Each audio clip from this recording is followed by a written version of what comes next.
Olá, pessoal. Boa noite. Estamos aqui em uma live, uma narrativa, na verdade, né? Da comunidade Libertas. Estou muito feliz de poder estar aqui junto com vocês, conduzindo aqui essa narrativa sobre vergonha. Nós teremos a convidada Rebeca Berger, que estará aqui conosco. Ela já entrou aqui, já já vou fazer o convite para ela. E essa narrativa tem a intenção de divulgar nosso evento sobre a emoção vergonha, que vai acontecer nesse sábado, que vai congregar uma palestra, uma conferência magna com Rebecca Berger, que vai falar sobre uma introdução sobre vergonha às 9 horas da manhã. E nós teremos oficinas simultâneas pela manhã e pela tarde, né? Pela manhã nós teremos 4 oficinas, à tarde nós teremos mais 4 oficinas, né? E aí a gente vai poder falar um pouquinho desse evento no decorrer da nossa narrativa aqui com a Rebeca, tá bom?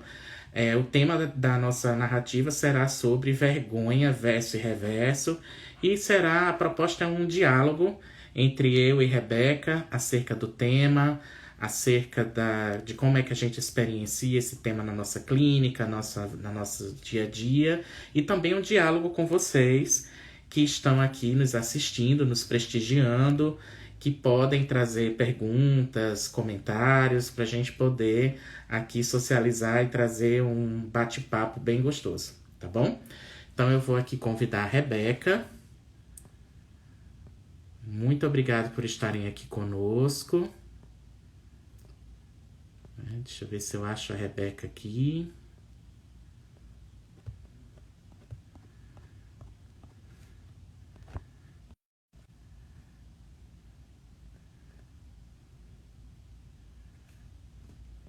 Isso. Bem te enviado, Rebeca. Sejam bem-vindas e bem-vindos. Aê! Aí, tá me vendo? Tô te vendo, querida. Ok. Então, se você tá me vendo, eu posso tirar o óculos. Pode tirar o óculos. Você já tá começando com a vergonha já do tirar o óculos, colocar. Ok. Boa noite, E querida. Bem-vinda a essa boa nossa. noite, Perison. Boa noite, essa comunidade intensa do Libertas. A sua fala me fez voltar diretamente para Salvador 2018, não é? O PDW, sobre a vergonha. E que bom a gente poder bater uma bola, depois no sábado ver aqueles workshops, aquelas apresentações incríveis que vocês todos fizeram, não é? Então, por onde a gente começa? Sem vergonha de sermos felizes.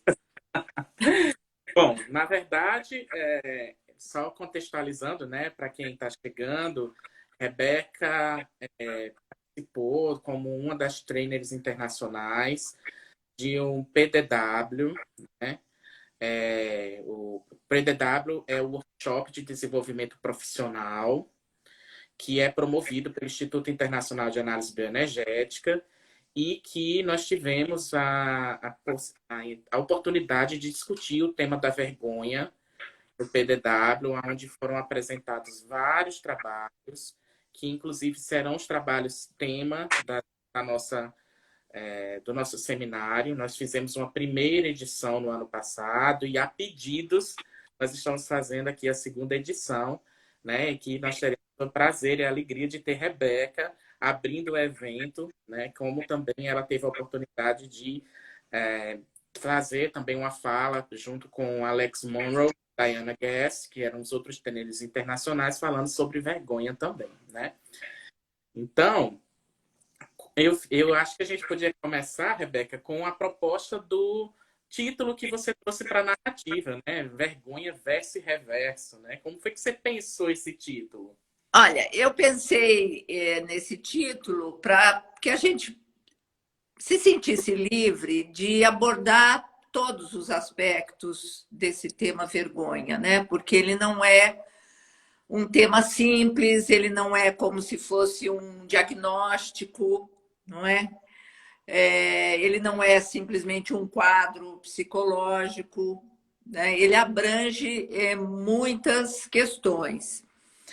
Inclusive, poder falar dos aspectos, digamos assim, estruturais da vergonha, no sentido funcionais, né?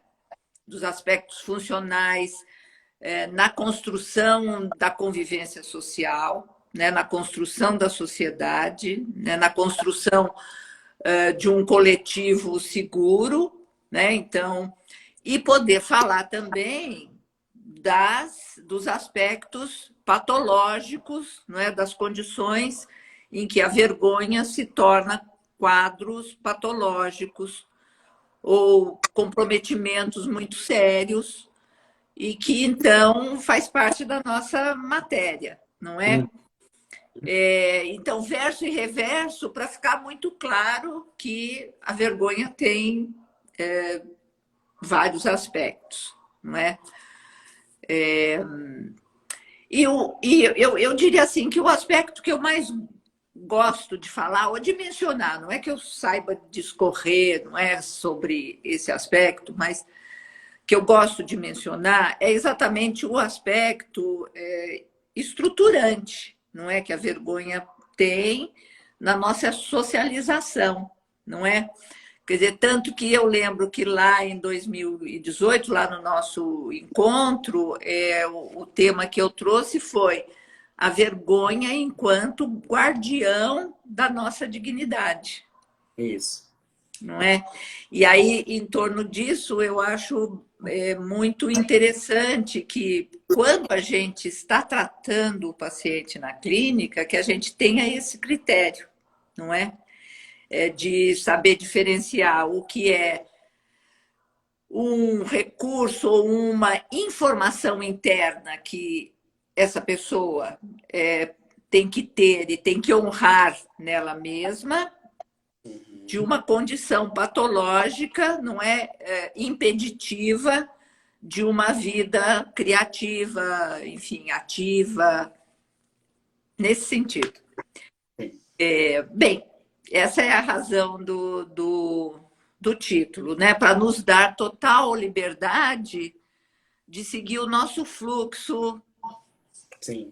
inspirativo, né? Quer dizer, aquilo que você se inspire a falar e eu a responder. E vice-versa. Isso. Então é interessante você estar trazendo isso, né? Como é que você pensa, junto com os autores que você investigou, trabalhou, né? Essa questão dessa vergonha que seria positiva, digamos assim, importante, estruturante, para uma vergonha que a gente poderia chamar de dolorosa, patológica, que impede, né, o indivíduo. Como é que você pensa isso?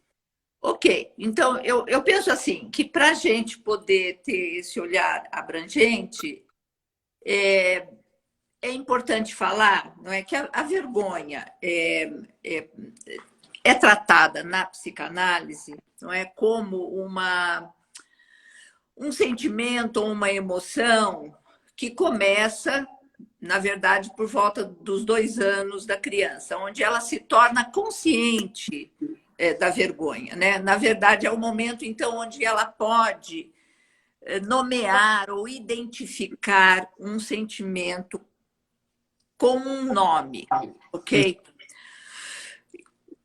Mas a psicanálise não se ocupou, não é, de nos mostrar aonde está a base inata da vergonha, não é? E para alguns autores, eu acho que principalmente americanos que se ocupam mais operacionalmente das coisas, não é? A vergonha é identificada como um dos 9 sentimentos inatos, como que assim, a gente nasce com. E como é que se dá essa questão, né, da vergonha? Então, a gente tem que ir para o núcleo essencial da nossa formação, da nossa estruturação, da nossa criação. Qual seja a relação mamãe e bebê, não é? A relação do bebê com o seu cuidador mais importante, não é? E pensa, então, em toda a linguagem, né, da mãe e do bebê. É uma linguagem que não é verbal, né? Ela é tátil e ela é principalmente visual. É uma linguagem de contato visual, né? Tanto que basta a gente olhar para uma foto de uma mãe com o seu bebê olhando para ela e a gente se derrete, verdade? Quer dizer, é a coisa mais apaixonante, não é? Que você tem de você ver os olhos de um bebê derramados, não é? Pendurados no olhar da mãe e vice-versa. Sim.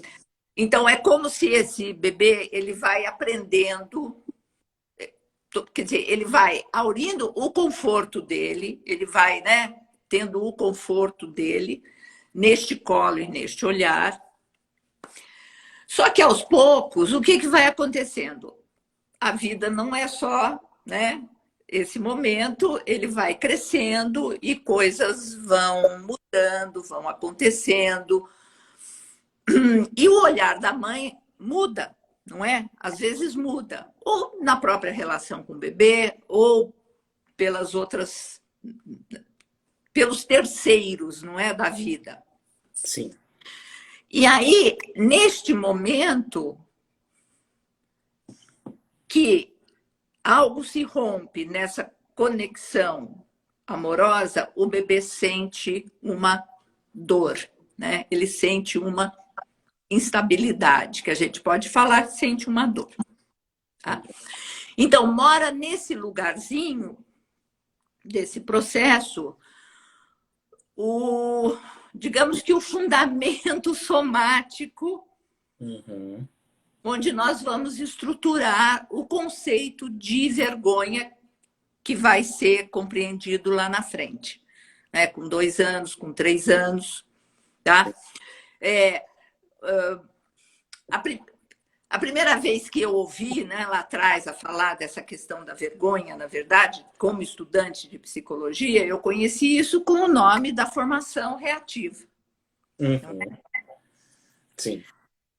Mas eu acho que na nossa compreensão psicossomática hoje, nos ajuda muito visualizar este momento, não é? Dessa conexão em que mãe e bebê ainda estão misturados, né? Onde o bebê está aprendendo a ser ele, né? Por empréstimo desse psiquismo e desse colo da mãe. Né? E isso nos ajuda na hora que estamos na frente do nosso paciente de entender a profundidade com que o sentimento de vergonha está enraizado nele, no somático dele, no psiquismo dele. E isso explica por que não é uma emoção ou um sentimento simples de se trabalhar. Não basta dizer, ai, não tenha vergonha disso. Isso me lembra um texto que eu li naquele então, né, procurando as questões sobre a vergonha. Eu me deparei com um texto de uma antiga professora minha, da Ana Verônica. Não sei se você já ouviu falar na Ana Verônica Bal ou Ana Verônica Maltner, tá? Ela foi minha professora na USP. E um texto pequeno dela que ela escreveu para uma revista de psicanálise, onde ela compara o sentimento da vergonha com o sentimento da culpa. E é muito interessante essa comparação. Tá? É muito interessante porque, inclusive, aí voltando à minha ideia de que a vergonha ela é um elemento na estruturação da nossa vida coletiva,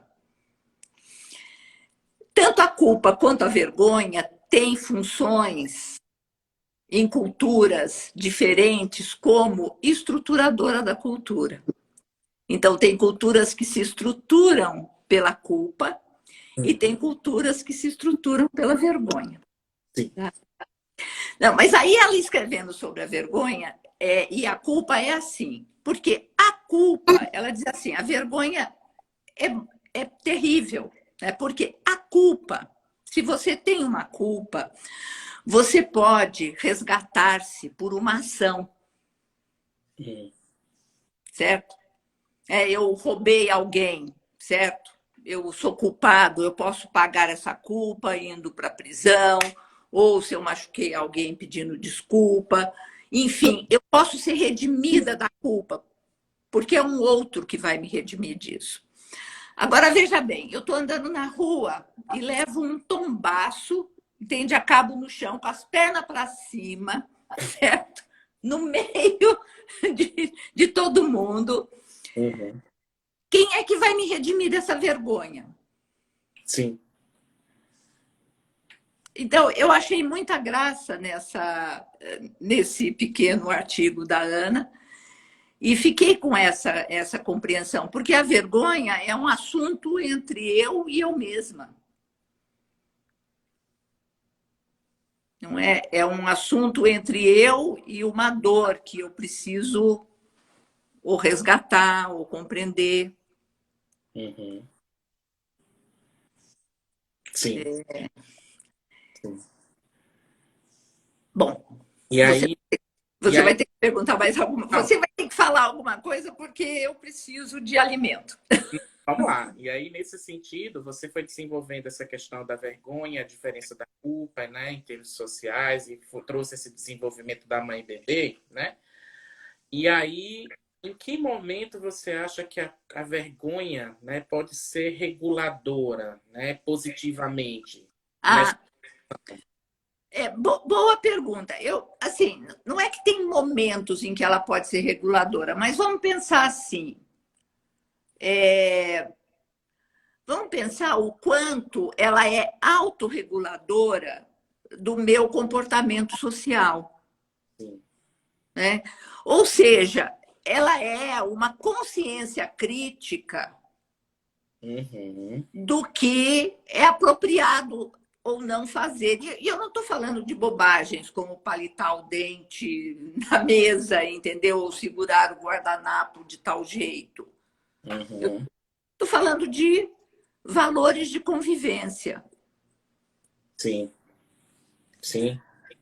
nesse sentido. Então, ela é autorreguladora, tá? Por outro lado, ela também. Quer dizer, imagine se.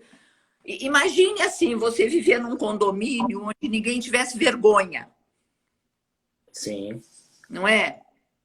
Vergonha de roubar, vergonha de humilhar, vergonha, enfim, vergonha de coisas que realmente podem prejudicar o outro. Sim. Né? Não é vergonha de beijar, não estou falando disso. Sim. Né? Porque aí você vai ter. Então, porque aí a gente tem que discriminar alguns aspectos dessa questão. Né? Quer dizer, porque existem regras sociais que são. Bom, na verdade, todas as regras são arbitrárias de alguma maneira, não é? Mas, ok, existem aquelas mais profundas que nós realmente precisamos, não é? Não fazer ao outro aquilo que não queremos que façam a nós, não é? Ok. Então, a vergonha passa por essa regulação, né? Ela passa por ela. Ela é um eixo nisto, não é? A cultura japonesa é uma cultura exemplar, organizada pela vergonha, Sim. né? Onde as pessoas realmente podem se matar Uhum. para não ter a dignidade desonrada, ok? Existem culturas que são reguladas pela culpa. Uhum. Sim. Eu acho que tem um conto, eu esqueci o nome, é um conto russo.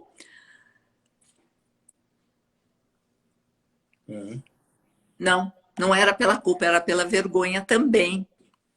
De uma situação em que,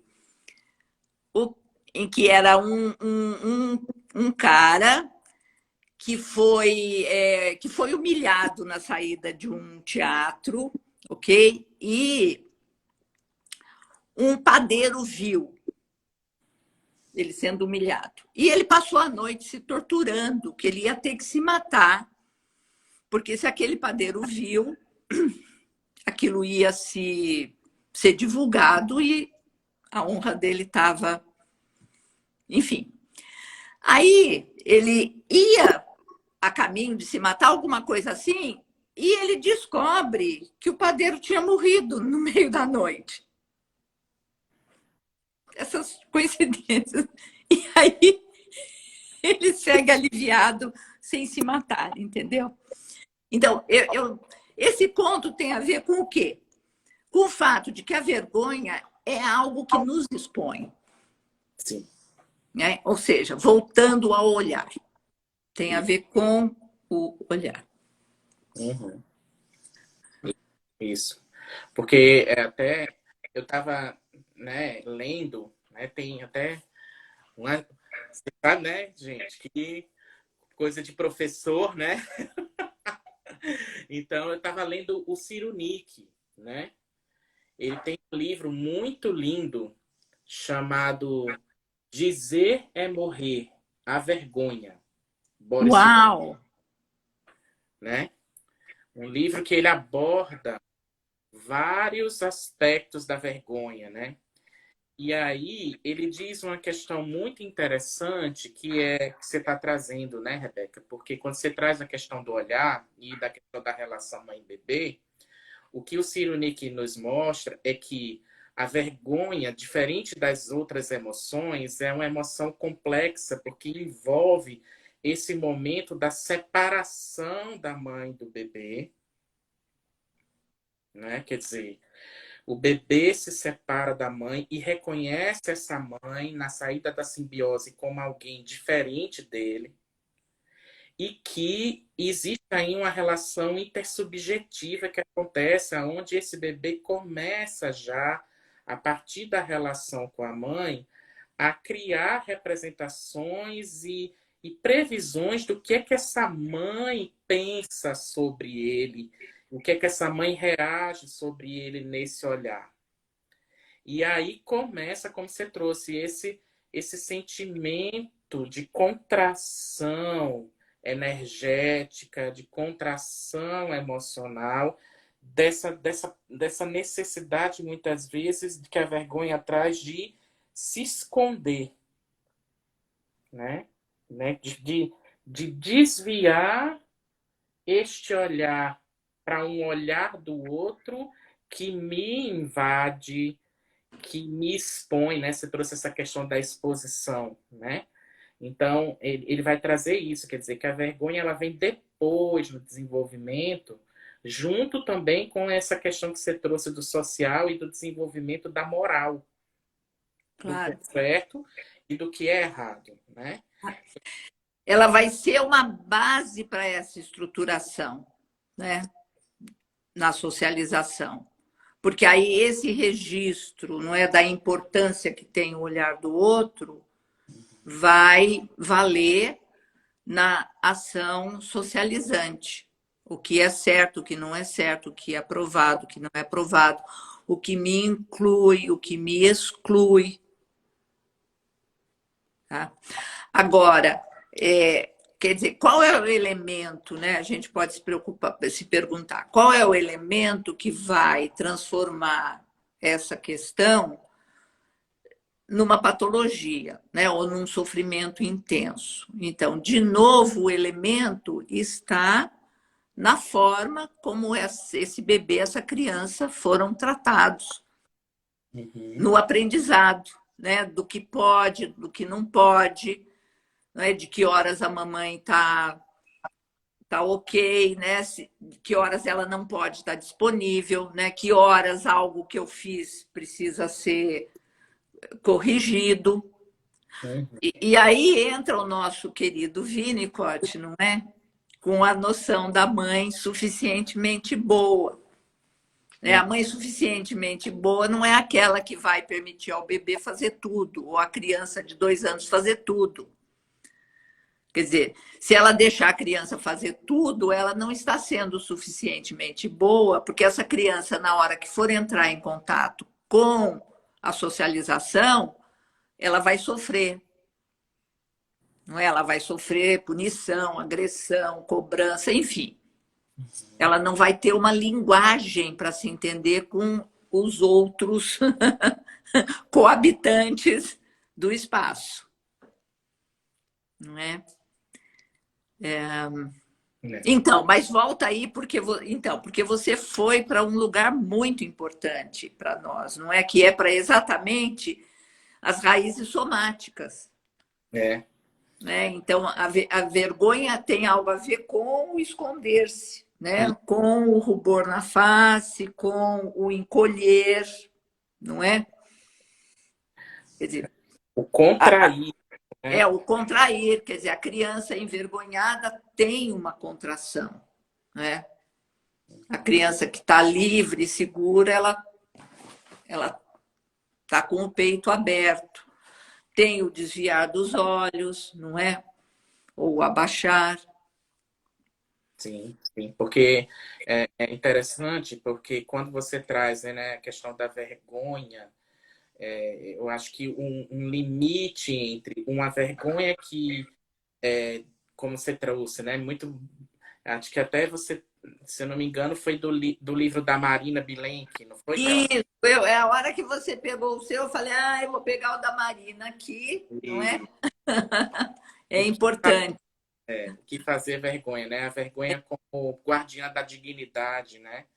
Sim. Porque, na verdade, até os estudos de desenvolvimento mostram, né? Eu estava vendo uma pesquisa da USP, que foi desenvolvida pelo Yves Delataille, né?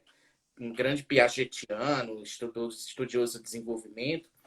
Ele mostra que ele fez uma pesquisa com 1.500 crianças avaliando esse tema da vergonha, né? E como a vergonha, muitas vezes, a grande diferença entre o que seria uma vergonha, né, considerada reguladora das relações sociais e uma vergonha que seria destrutiva para a pessoa, diz respeito à diferença entre você sentir vergonha do que você faz.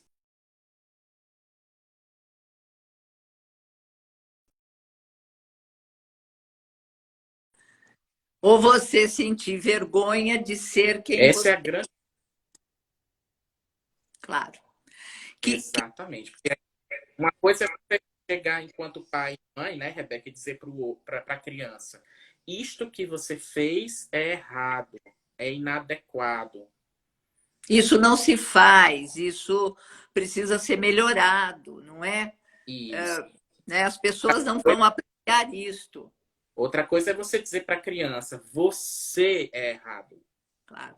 Você é feia, sai daqui, não é? Quer dizer, esse fato mesmo, não é? A criança, naquela fase maravilhosa dela, entra correndo pelada na sala, certo? Achando que vai fazer o maior sucesso e recebe uma coisa dessa. Sai daqui, você me envergonha. Isso. Então, e é claro que isso não é um gesto, né? Eu acho que sempre é importante a gente esclarecer que essa questão do trauma na infância não é um dia que aconteceu uma coisa, né? É um padrão naquela relação, não é?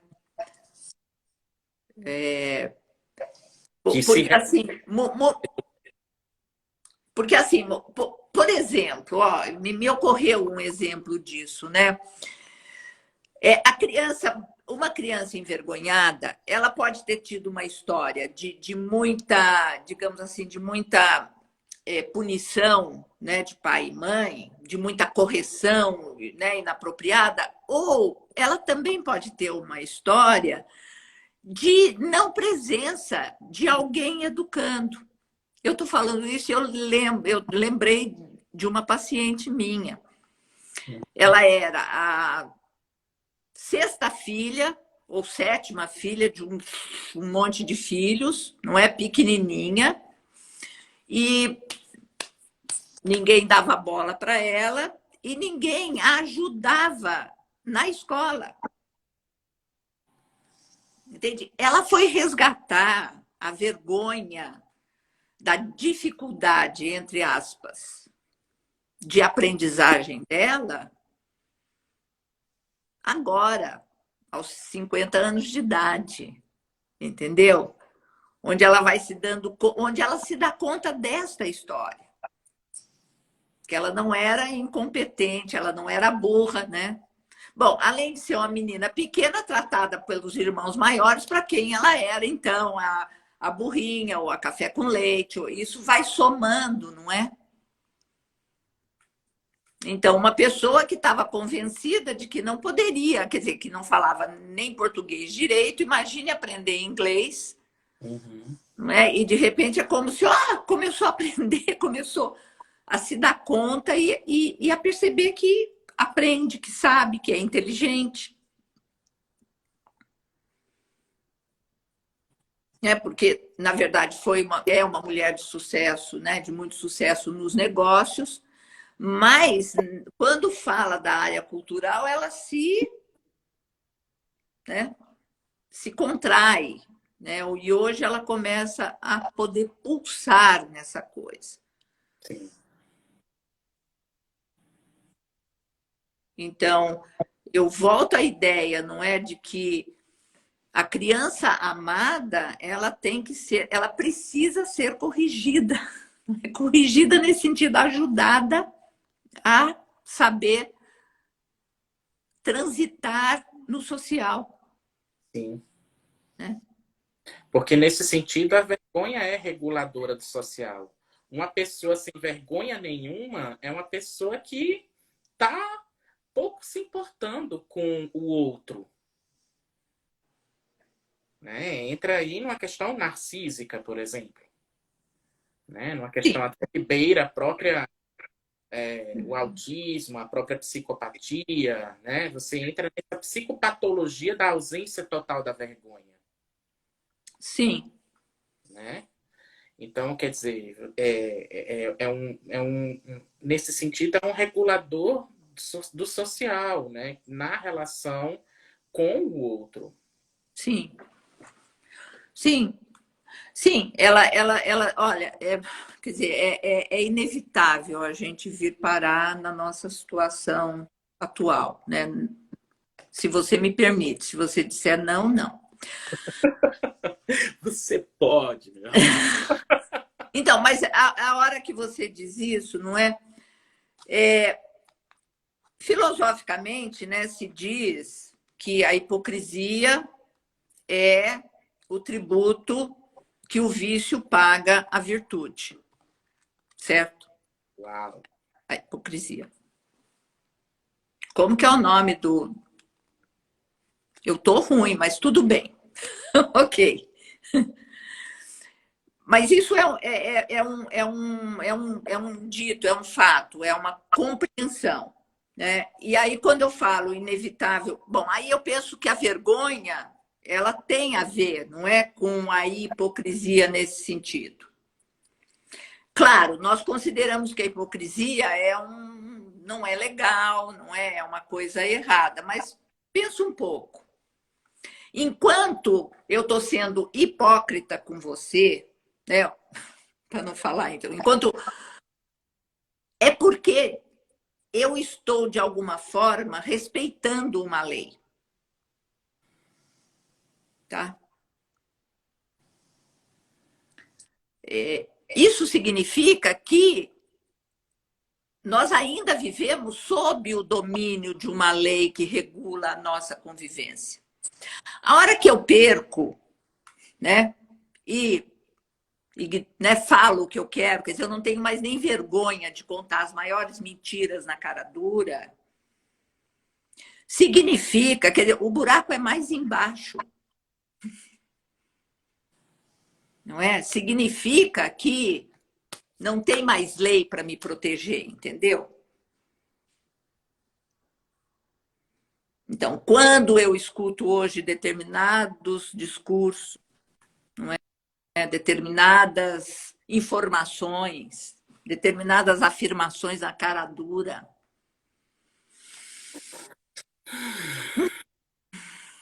eu tenho vontade de construir um bunker embaixo da minha cama. Sim. Enfim. E como a falta dessa vergonha, né, traz sofrimento. Total. Total, porque é a falta de lei. Exatamente. Né? Quer dizer, a falta de lei. Então, nesse sentido, a gente sempre muitas vezes associa, né, a vergonha a um sentimento de contração, de negatividade, mas a gente está trazendo o reverso, né, da vergonha, que é também a possibilidade de entender que ela é necessária para a regulação social. Sim, porque o problema não é a contração. O problema é a não pulsação. Isso. Porque a pulsação é feita de contração e expansão. Né? Então, eu diria assim que o resultado, né, patológico da vergonha, não é imbuída numa criança que a mantém contraída, é patológico. Mas o resultado, não é, da, sei lá, de uma educação que permite que eu viva na expansão, também é patológico. Né? Então, é a ausência da pulsação.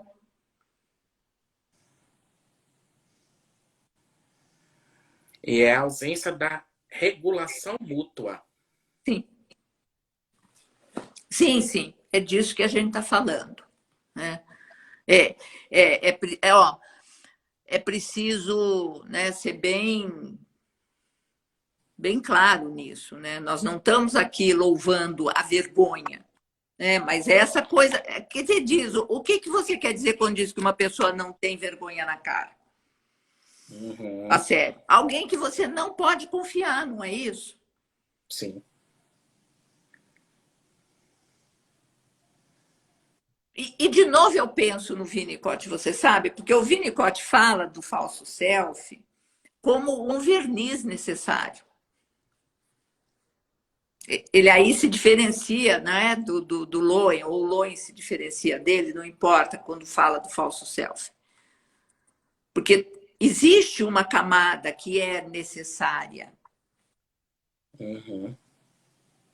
É uma máscara.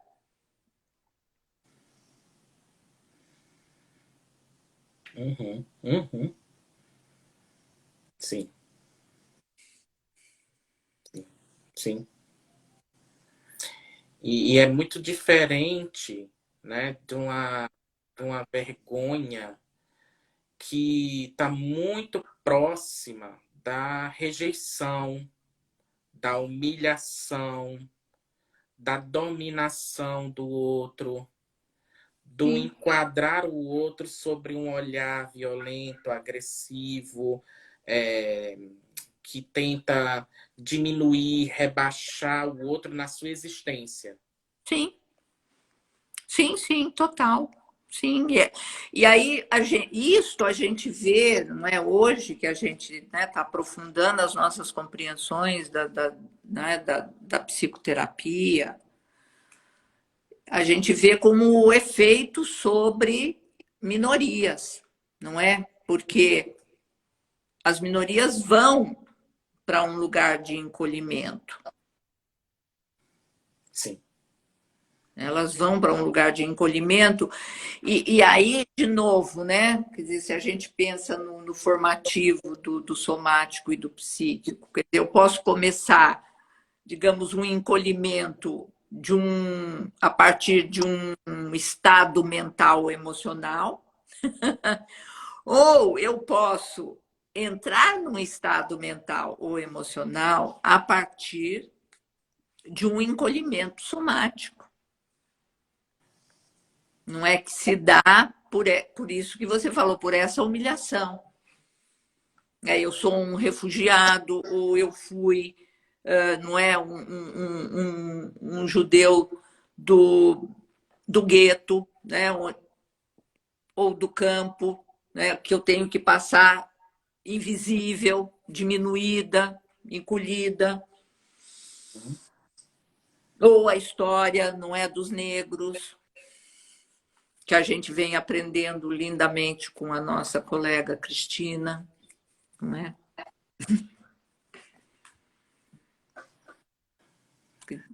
Assim como também essa questão você está falando, né? E aí me veio, por exemplo, esse fenômeno atual que a gente está vivendo da cultura do cancelamento. Ah, nem me fala disso. Nem me fala disso, entendeu? Que é uma forma da humilhação, de impor uma vergonha, né? De deixar a pessoa humilhada, rebaixada, né? Sim. Escondida. Que aí é interessante, porque veja, né? A vergonha tem a ver com exposição e encolhimento. Que é exatamente o que você falou da questão da pulsação, né, Rebeca? Quer dizer, expor e expandir para o mundo, recolher, né? E, né? Só que é um recolhimento que, que fica aqui, né? Para dentro e Estrangula, é que congela. estrangula, congela, sufoca. Foca.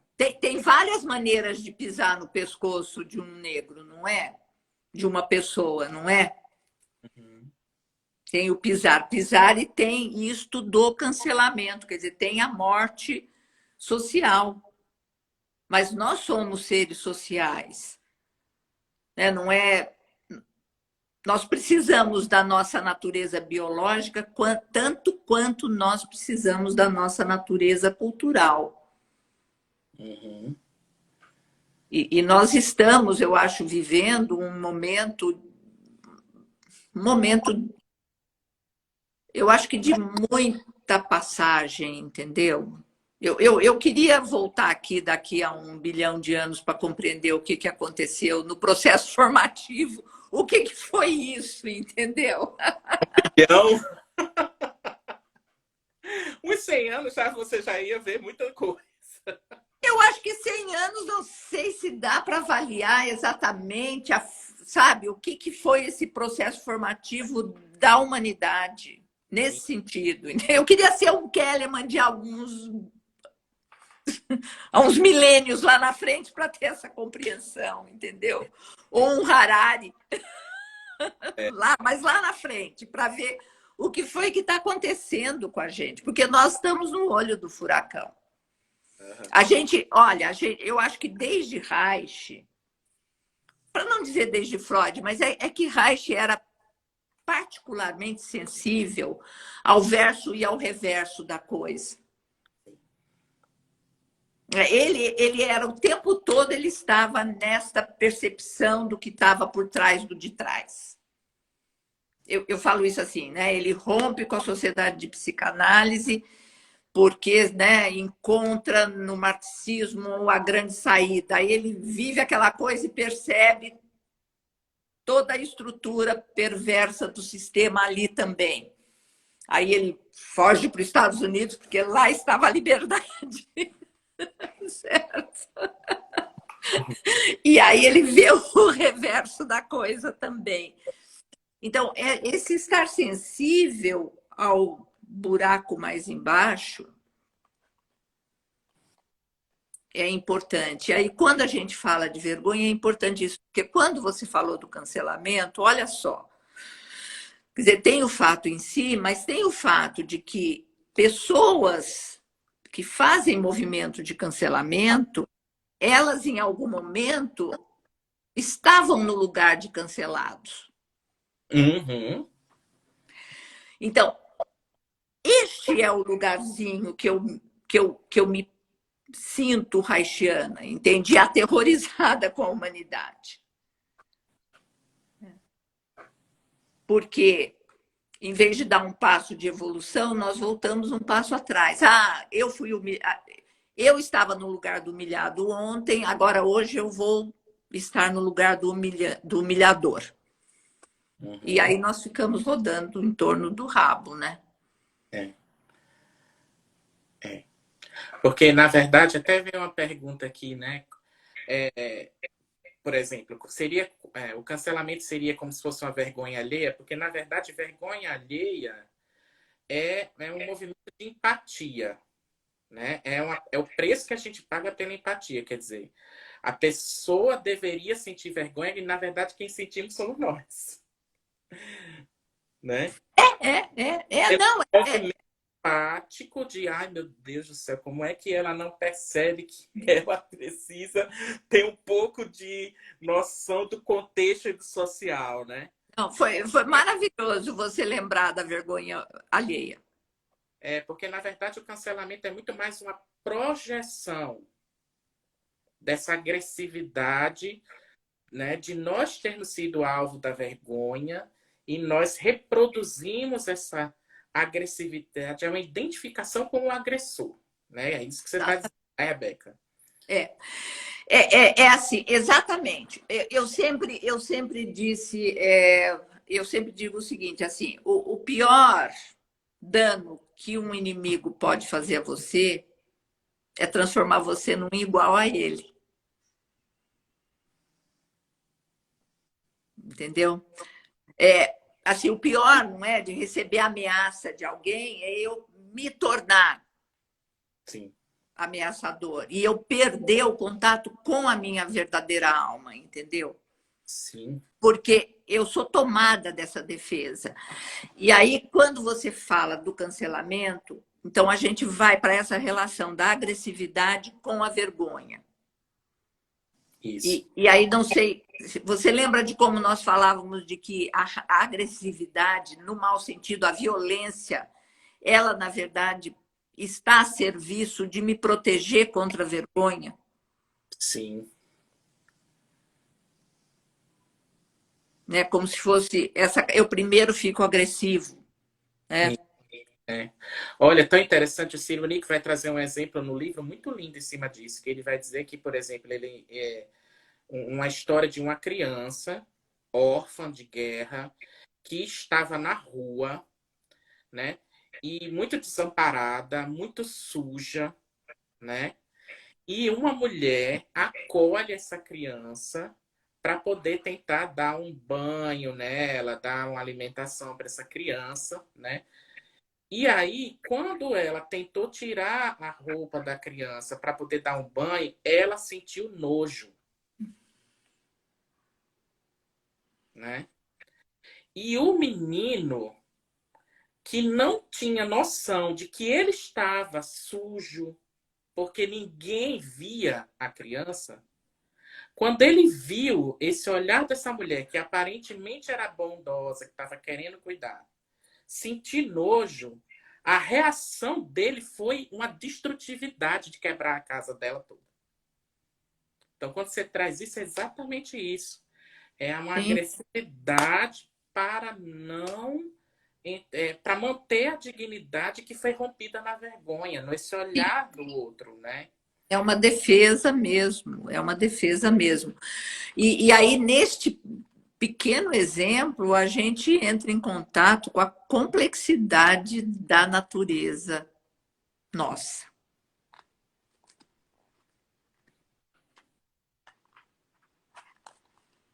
Sim. E aí eu entro num lugar perigoso, assim, porque eu me ufano da minha profissão.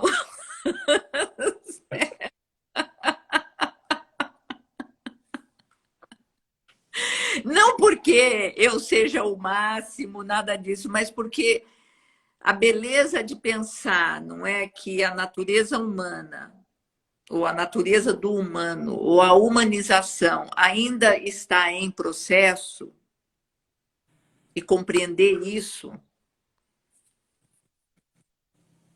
é nesse lugar que eu sinto esse ufanismo, entendeu?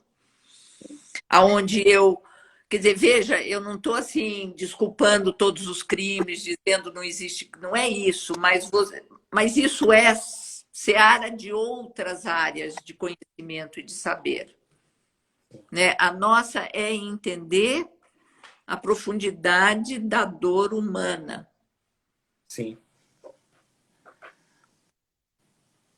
Sim. E até entender, né, por que salvar a humanidade não é essa coisa simplóriazinha de pegar uma criança na rua e dar banho nela. Eu sempre digo assim, olha, eu acho que não existe pecado maior do que você tentar ser Cristo, entendeu? Ser Jesus, porque ninguém tem estofo para isso. Para ser isso, tem que ter o estofo dele.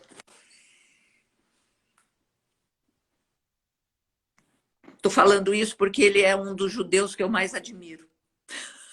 Uhum. Sim. Sim, sim, sim, sim. E ele foi alvo de muita, né? Se a gente for parar para olhar até a análise que o Reich faz, né, do assassinato de Cristo, né? Como ele foi alvo dessa humilhação coletiva, Sim, dessa vergonha, né? dessa reação Expiatória. coletiva, sim, porque isto é a nossa natureza. Entende? É assim, eu tenho que identificar ela em mim, eu acho que essa é a essência da nossa profissão, entendeu? É saber que eu não sou melhor do que você em termos de matéria-prima. Sim. Entende? É eu odiar com todas as forças, você sabe quem, mas eu saber que em termos de matéria-prima eu não sou melhor do que ele. Sim. Sim. É nesse sentido. Eu tinha uma coisa me pressionando para falar sobre a vergonha e escapou. Ah, sim. Aí, bom, eu queria assim dizer, né, que como a gente está falando da clínica, e a gente não falou, então como é que a gente ajuda, não é, um paciente a voltar a pulsar? Uhum. É uma E boa aí, forma da gente ir concluindo, né? isso é mesmo para concluir. Então, você ajuda um paciente a voltar a pulsar, principalmente através de uma coisa chamada prazer. O prazer do contato e o prazer do humor. E eu estou falando isso muito em função do seu trabalho no nosso seminário, não é? Onde fica claro que você pode restabelecer a pulsação através dessa reconstrução do brincar.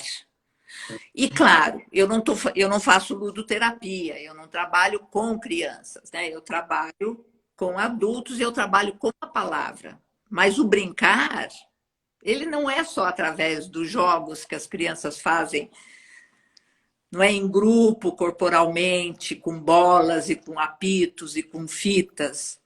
O brincar, né, ele também pode ser estabelecido através dessa conexão verbal, visual, não é? Corporal. Corporal, porque verbal e visual, se não é corporal, eu não sei o que é, entendeu? Porque, ó, a minha língua é um músculo, certo? Sim. O meu olho é músculos, certo? Então, nesse sentido, que eu quis trazer esse, não é, você restaurar a capacidade da criança no paciente se sentir vista, apreciada, com espaço de se expressar e podendo dar risada de si mesmo. Sim. Isso mesmo. Olha, é isso. Foi muito interessante, Rebeca, porque aí, retomando, né, você falou em um Winnicott, o Winnicott vai trazer exatamente que um dos objetivos da análise é ajudar, independente né, da idade, né, é resgatar a capacidade da pessoa de brincar, né, de brincar com palavras, de brincar consigo mesma, e brincar Sim. tem a ver com essa liberdade, com essa pulsação, né, que você está trazendo aqui. E é muito interessante porque, né, eu acho que uma coisa muito interessante também que os livros trazem sobre vergonha é que, em termos neurobiológicos, a vergonha e a dor têm uma aproximação muito grande. Os mesmos centros que processam a vergonha são os centros que processam a dor. Então, faz muito sentido a gente, na abordagem corporal, trabalhar a possibilidade de atravessar essa dor em busca do prazer. Eu acho que você fecha muito bem esse nosso diálogo, trazendo a necessidade do prazer e da pulsação, Rebeca. Querido, muito obrigada por esse dedo de prosa prazeroso de ouvir você com as suas novas informações, com a sua contribuição. Eu que estou feliz e muitas mensagens aqui do pessoal dizendo que adorou nossa conversa, saudando você também, né? Nosso bate-papo aqui, que foi bem proveitoso.